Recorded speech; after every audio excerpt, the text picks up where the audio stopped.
దుర్గా స్వరూపాన్ని, తర్వాత 3 రోజులు లక్ష్మీ స్వరూపాన్ని, తర్వాత 3 రోజులు సరస్వతి స్వరూపాన్ని మనం ఆరాధన చేస్తాం. నవరాత్రులు 10వ రోజు శాంతికర కళ్యాణం చేస్తాం. అమ్మవారికి విజయదశమి పండుగ చేసుకుంటాం.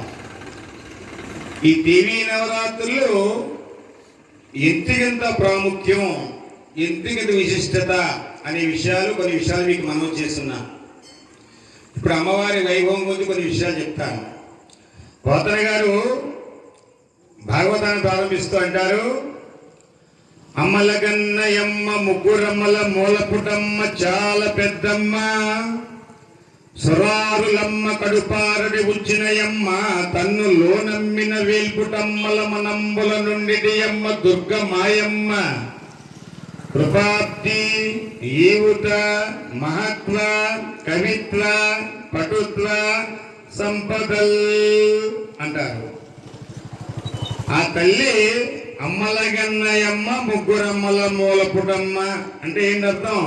అంటే లక్ష్మీదేవిని సృష్టి చేసి విష్ణుమూర్తికి, సరస్వతి అమ్మవారిని సృష్టించి బ్రహ్మగారికి, పార్వతీదేవిని సృష్టించి శంకరుడికి ఇచ్చిందమ్మ దుర్గమ్మ. అందువల్ల అమ్మలగన్నయమ్మ ముగ్గురమ్మల మూలపుటమ్మ చాలా పెద్దమ్మ. చాలా పెద్దమ్మ అంటే ఎప్పటి నుంచో ఉన్న తల్లి. ఎప్పటి నుంచి ఉందట?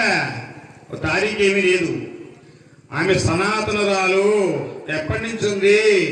ఈ సమస్త బ్రహ్మాండం ఎప్పటి నుంచి అయితే ఉన్నాయో అంతకంటే ముందు నుంచి ఉంది. అందువల్ల ఆవిడకు ఒక పేరు, ఒక నామం పూర్వజ అంటే ఎప్పటి నుంచో ఉంది. అందువల్ల అమ్మలగన్నయమ్మ ముగ్గురమ్మల మూలపుటమ్మ చాలా పెద్దమ్మ. ఆవిడే బాలాస్వరూపంతో ఉంటుంది. ఆవిడే 16 ఏళ్ళ అమ్మాయిలా ఉంటుంది. ఆవిడే పొంతుల ముసలమ్మ తల్లిగా ఉంటుంది.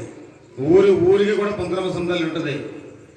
పొంతుల ముసలమ్మ తల్లి అంటే ఆ తల్లి వృద్ధురాలు అయిపోయిందని కాదు, ఆ తల్లి జుట్టు మెరిసిపోయిందని కాదు. పొంతుల ముసలమ్మ అంటే ఎప్పటి నుంచో ఉన్న తల్లి అని. చూడండి, మనకి దుర్గానామాల్ని పరిశీలన చేస్తే దుర్గానామాలు చూడండి. దుర్గా అష్టోత్తరం చదవండి.